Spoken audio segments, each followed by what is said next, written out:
Now, what is the relationship between stress and coping and positive traits? Because after all, we look at coping from perspective of personality traits. Well, the most important personality trait is the optimism. Okay, of course, within optimism, that would be the self-esteem, self-confidence, self-efficacy, self-emotion regulation, and a lot that is included in the broad umbrella of optimism. And I want to look at how optimism matters for effective coping. According to Diener, who is one of the founding fathers of the positive psychology, people who are optimistic about future report being happier and more satisfied with life. That's a general conclusion, general observation, general empirical finding. And optimistic people are successful at social interactions and look to the future with hope and positive expectations. And optimistic people report fewer health problems because of the personality trait, and optimistic people naturally have better coping strategies when under stress. So the question I want to ask you is how optimistic you are. I don't want a blind optimism or absolute optimism. That could be misleading. I want to be a relative accurate optimism, optimistic, and you are the hero of life. And there is another thing I want to introduce to you, which is by a good colleague of Ed Diener, which is the founding father of positive psychology, Martin Seligman. He proposed a concept called optimistic exploratory style. He believes that optimism is more than a personality trait, it's a thinking style. Because by the thinking style, it believes the future is bright and full of hope in general. And Seligman finds a positive relationship between optimism attitude and clear goals, plans for the future, objective setting, personal growth, learning, and initiative and perseverance. Having said all of this, let's do a real game together. What do you see from this? At first glance, you probably see an old man wearing a flower hat. But have a closer look. Can you find Romeo and Juliet kissing together in a flower door? If you could find Romeo and Juliet kissing together in this picture, you do not see an old man anymore. You see two young people earning or exchanging for affection for each other. Do you see that? Okay, you'll see it. You'll enjoy it. All right? Let's turn from pessimistic to optimistic, from negative to positive. Now let's look at this one, happy and gloomy. Now what do you see here? You see a grumpy man. And what do you see here? You see a happy man. Look how fast that grumpy man turns to a happy smile. Okay, and this is how it changes. So, according to Martin Seligman, positive thinking is the notion that if you think positive thoughts, things will work out well. Optimism is the feeling of thinking things will be. Optimism is the feeling of thinking things will be well and be hopeful. And if you have this conviction to your mind, even though the results are not satisfying, you still keep that upbeat mode or mood to yourself. And according to Martin Seligman, let's look at an optimistic belief compared with a pessimistic belief. regarding defeats. For the optimist, defeats and setbacks are only temporary and will end. And the defeats and setbacks are just circumstantial, and defeats and setbacks are confined to present time and place only. Whereas in a pessimist's belief, defeats and setbacks are permanent losses, and the defeats and setbacks are likely to happen again, and the defeats and setbacks are likely to happen anytime, anywhere to me. So I should just give up. Whereas for optimist belief, one should maximize his or her strengths and resources. Now, having said this much, you probably get bored of what I'm reciting all these quotes. Let me entertain you with some interesting stories or case analysis. I want to ask you a question. Who is the most resilient person during the Three Kingdoms period? Now, please come up with your nomination. Who would you nominate? The most resilient person or optimistic person during the Three Kingdoms period? What are the names? Well, you may have different names, but when we think about the most resilient person of the Three Kingdoms period, let's first talk about what are the most humiliating defeats during that period. And whoever can take up that bitter defeat is the most resilient. And for the three most famous campaigns during the Three Kingdom period, we can nominate the following three: the Guandu campaign, the Chibi campaign, and the Yiling campaign.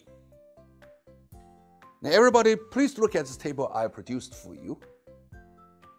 And just look at the battles. Look at the participants, okay? For the Guandu campaign, Cao Cao's army was only 50,000. Yuan Shao is 200,000. And Yuan Shao suffered humiliating defeat. For the Chibi campaign, Cao Cao's army is 250,000 or more. Whereas for Sun Quan and Liu Bei joint army, the spot of 80,000 soldiers, and Cao Cao suffered a humiliating defeat. For Yiling Zhinan, Liu Bei's army spotted 80,000, Sun Quan spotted 80,000, but eventually Liu Bei suffered a humiliating defeat. Now, the commanders of the three campaigns all suffered humiliating defeat. And let's see who lived a longer life, who could quickly go out of this depressing mood. And this would be the eventual winner of the eventual contest of resilience. And here's the result. Now, first, let's see Yuan Shao. Yuan Shao, after the humiliating defeat, he lived for another 2 years. And during this time, he was deeply depressed. I believe he got a mood disorder, depression, and he's getting more somatic of the bad mood, and eventually he died of a stomach bleeding. Well, for Cao Cao, after the Chibi campaign, defeated Chibi, he lived for another 12 years. And there was no acute or chronic disease during the time, and he had a natural death. Occasionally, he would have headache. And of course, about Liu Bei. Liu Bei, after the humiliating defeat at the Yiling Zhidan, he lived for another 10 months. Only 10 months. And then he died of diarrhea, organ failure. So, suffering the same humiliating defeat, Liu Bei only lived for 10 months to die. Yuan Shao lived 2 years to die, whereas for Cao Cao, he lived 12 years and waited for natural death. And who is the resilient person of the three? Naturally, it's Cao Cao. So how could Cao Cao survive? Well, we can say he has high optimism, He's not self-defeating. He's not pessimistic. He is accepting reality. And he has high hope for the future. Even though he didn't succeed this time, he's looking for other opportunities to succeed. He's a hopeful person as much as he's an optimistic person. And he has high self-esteem. He believes in himself. He does not believe, or did not believe, one failure would cost his whole life. He would wait for other opportunities to recover. Even though eventually he didn't unify the country, he didn't defeat Sun Quan and Liu Bei again, but he could leave this to his children. And finally, he have high forgiveness. Could let go, both let go himself and let go his subordinates, the other generals. So in this way, we can use Martin Seligman's 3 Ps to explain the optimistic exploratory style. It has 3 Ps. The first P is personalization, meaning optimists tend to see personal or internal causes for positive events. They do not externalize them much. The second P is pervasiveness, meaning optimists tend to view the causes of positive events as global or pervasive rather than being specific. And third P is permanence, meaning optimists tend to believe that the courses of positive events are stable and unchanging rather than temporary. So with the 3 Ps, naturally, Cao Cao is able to survive the humiliating defeat. In fact, his defeat is the most humiliating of the 3 campaigns, and he's the most long-lived. And this is a common quote from Cao Cao. It's common to win and lose. It's not easy to say that. We all want to win. We cannot suffer to lose. And Cao Cao said it's common to win and lose. And Cao Cao has some really well-quoted poems. Here's one. The Chinese. Okay?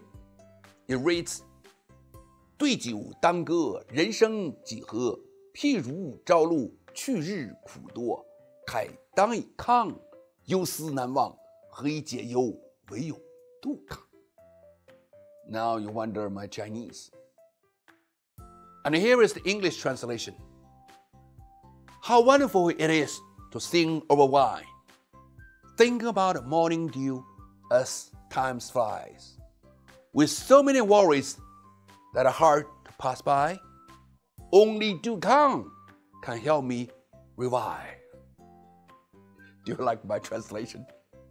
At least I'm trying to tell this is what Cao Cao is telling us.